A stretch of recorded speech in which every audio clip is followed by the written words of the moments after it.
नज़र बदलिए नज़रिया बदल जाएगी, नज़र बदलिए नज़रिया बदल जाएगी, थोड़ा सा सोच बदलिए किताबें बदल जाएगी।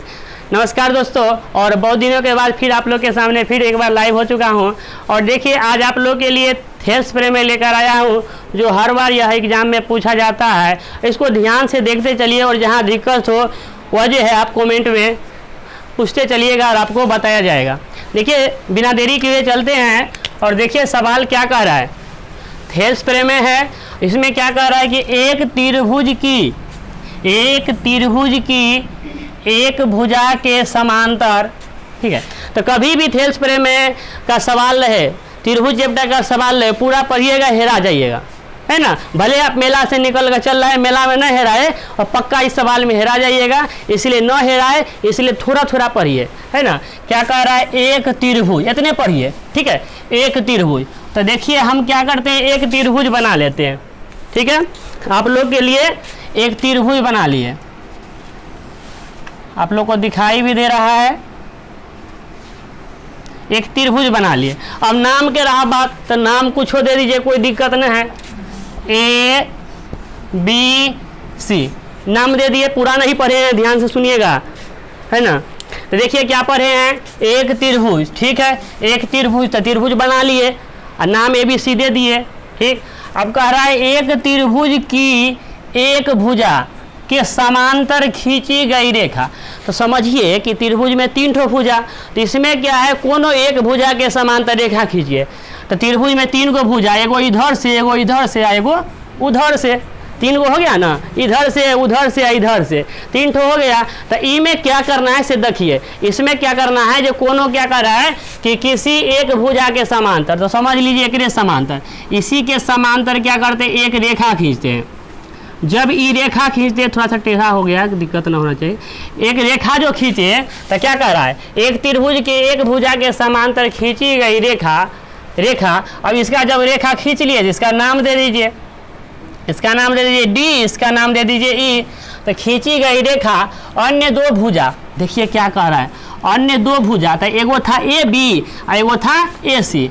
अन्य 2 भुजा, तो एगो ए बी और एगो ए सी को जिन 2 बिंदुओं पर, एगो है यहाँ और एगो है यहाँ, काटती है, प्रतिच्छेद करती है ना। तो बिंदु भुजाओं को समान अनुपात में विभाजित करती है। मतलब कि इतना बटा इतना, इतना बटा इतना, मतलब कहे कि ए डी बटा डी बी बराबर ए ई बटा ई सी।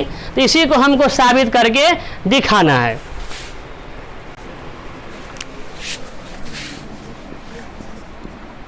देखिए दिया है कि क्या दिया है कि ए बी सी एक त्रिभुज है, ए बी सी एक त्रिभुज है, जिसमें देखिए क्या है, बी सी के समांतर, बी सी इसको समांतर पढ़ा जाता है, ध्यान से देखिए, ऐसे सीधा सीधी 2 गो लाठी दे दीजिएगा, समांतर पढ़ा जाता है। जिसमें BC समांतर DE रेखा खींची, D रेखा खींची गई है। अब जब इसको आप खींचिएगा तो कहीं ना कहीं टकराएगा ना, काटेगा ना। तो BC समांतर D रेखा खींची गई है, जो AB को, ध्यान से देखिए, AB को कहाँ, D पर, और AC को कहाँ, E पर काटती है। तो ABC एक त्रिभुज है जिसमें BC समांतर, एक समांतर E, BC समांतर DE एक रेखा, DE रेखा खींची गई है, जो AB को बिंदु D पर AC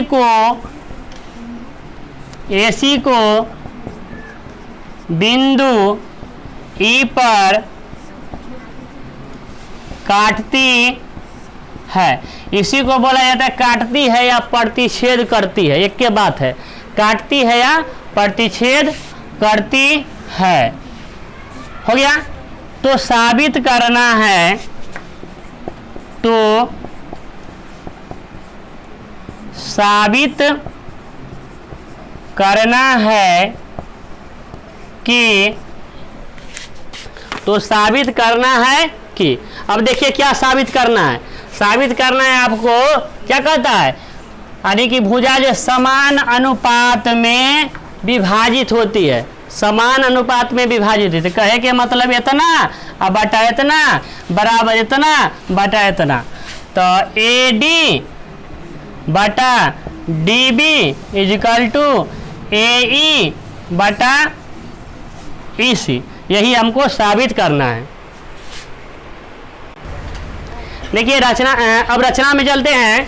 तो रचना में देखिए क्या किए, ई एफ लंब ए डी, यानी ई एफ लंब ए डी, उसके बाद हो गया डी जी लंब ए ई खींचा, तथा उसके बाद क्या किए, डी से सी को और बी से ई को, तथा डी से, इसको पढ़िएगा डी से सी को, डी से, अरे डी से सी को, मतलब डी से सी को, और बी से ई को मिलाया। देखिए चलते हैं त्रिभुज ए डी ई में, ध्यान से देखिएगा। त्रिभुज ए डी ई में, जब त्रिभुज ए डी ई में चलते हैं, त्रिभुज ए डी ई में चलते हैं, तो देखिए इसमें होता क्या है कि त्रिभुज ए डी ई में, तो ए डी ई में हुआ, तो ए डी ई में चले, ध्यान से देखिए ए डी ई में, तो आपका हो गया आधार लेना है ए डी को। ध्यान से देखिएगा, बच्चा क्या करता है, पूरा बना लेता है सवाल, यहीं पे जाकर हेरा जाता है, तो हेराना नहीं है आप लोग को। ए डी हो गया आपका कौन चीज, आधार बराबर कितना हो गया, आधार बराबर हो गया ए डी, ठीक है। ऊंचाई बराबर आपका हो गया ई एफ, अच्छा एफ ही लिखिए चाहे ई एफ लिखिए, कोई दिक्कत नहीं, हो गया। तो अब सबको पता है कि त्रिभुज के क्षेत्रफल, इसलिए त्रिभुज क्या कर ए डी ई के क्षेत्रफल बराबर, सूत्र क्या होता है, सूत्र होता है 1/2 गुना आधार गुना ऊंचाई, ठीक। अब देखिए 1/2, आधार के मान देखिए कितना है, आधार के मान देखिए ए डी है, और ऊंचाई के मान देखिए कितना है ई एफ है। इसको इतना पर रख के समीकरण 1 कर लीजिए। फिर क्या करना है, फिर चलना है हमको त्रिभुज नीचा देखना है। फिर ध्यान से देखिए, फिर चलना है हमको त्रिभुज बी डी ई में चलना है, बी यानी त्रिभुज बी डी ई में, गौर से देखिए फिर समझ लिए। तो इसमें जो चलना है तो आधार इसका लेना है बी डी, तो आधार बराबर आपका हो गया, आधार बराबर आपका हो गया कौन जी, डी बी, और ऊंचाई बराबर आपका हो गया इसमें। अब ऊंचाई इसमें जो पहले का इस साइड वाला त्रिभुज में जो ऊंचाई लीजिएगा, इस साइड वाला में भी वही ऊंचाई लेना है। तो ऊंचाई क्या लिए थे ई एफ, तो इसमें भी ऊंचाई हो गया आपका ई एफ, हो गया। तो अब चलना है इसलिए त्रिभुज के क्षेत्रफल बराबर, इसलिए हो गया आपका त्रिभुज ए बी डी ई के क्षेत्रफल बराबर 1/2 गुना क्या है, आधार गुना ऊंचाई, ठीक। तो 1/2 आधार कितना है डी बी, ऊंचाई कितना है ई एफ, है ना। समीकरण इसको कर लेते हैं हम 2। तो देखिए लिखना है समीकरण 1 में, समीकरण 2 से भाग देने पर, तो देखिए गौर से, समीकरण 1 में जब 2 से भाग दीजिएगा तो क्या है आपका जो है, थोड़ा सा आप लोग कष्ट कर लीजिएगा, यहीं एडजस्ट कर देते हैं।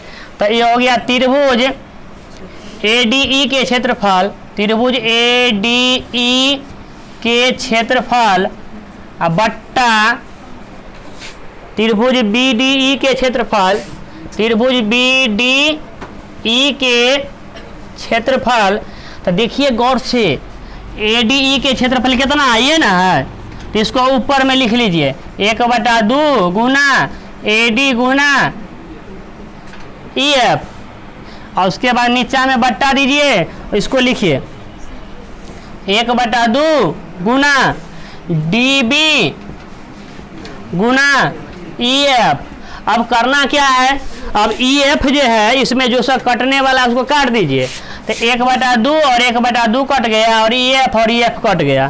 तो देखिए क्या बचा आपका बच गया यहाँ पे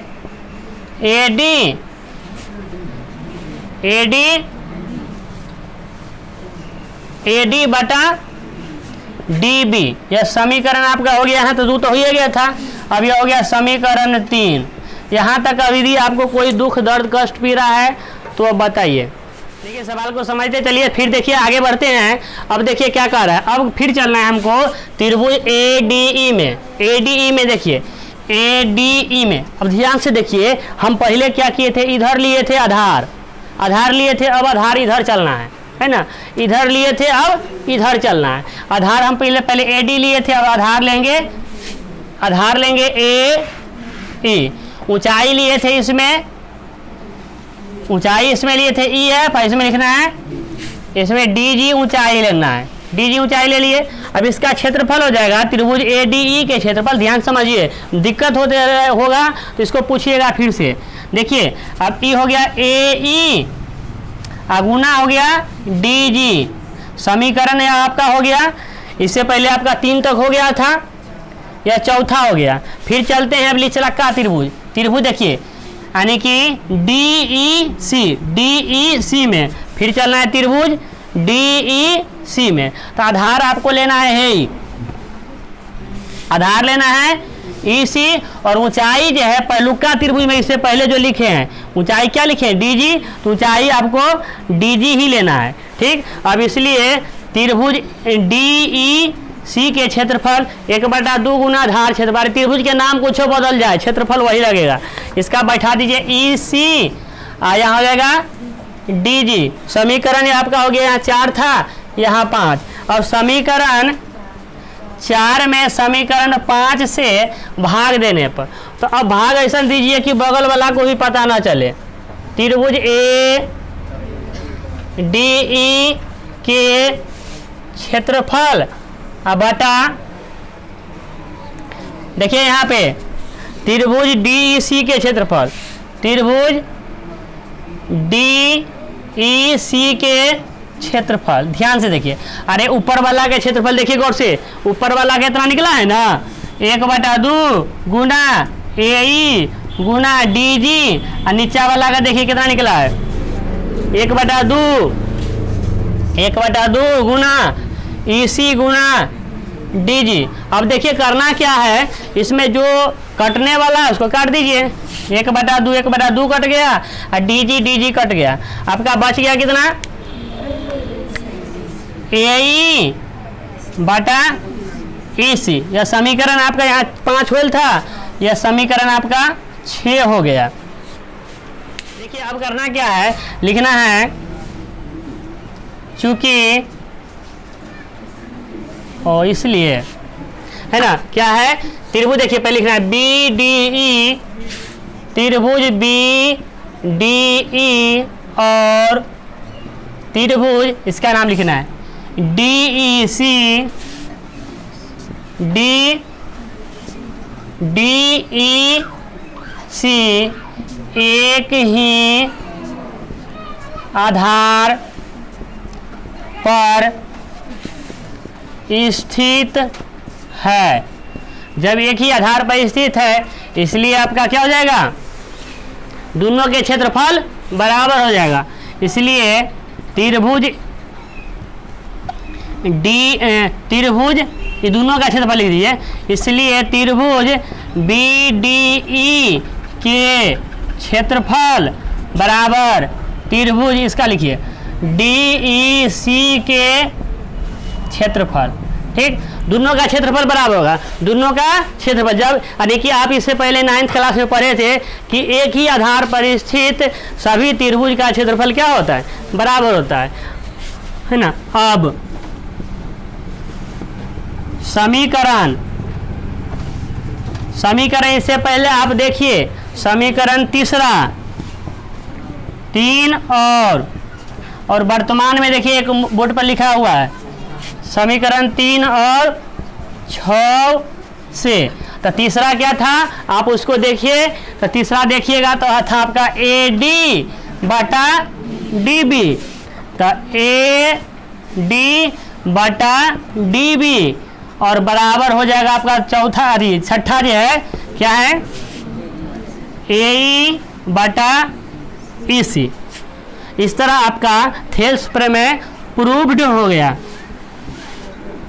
इस थ्योरम में कहीं भी आपको कोई भी कष्ट हो, दुख दर्द पीड़ा हो तो कृपया कमेंट बॉक्स में बताइए।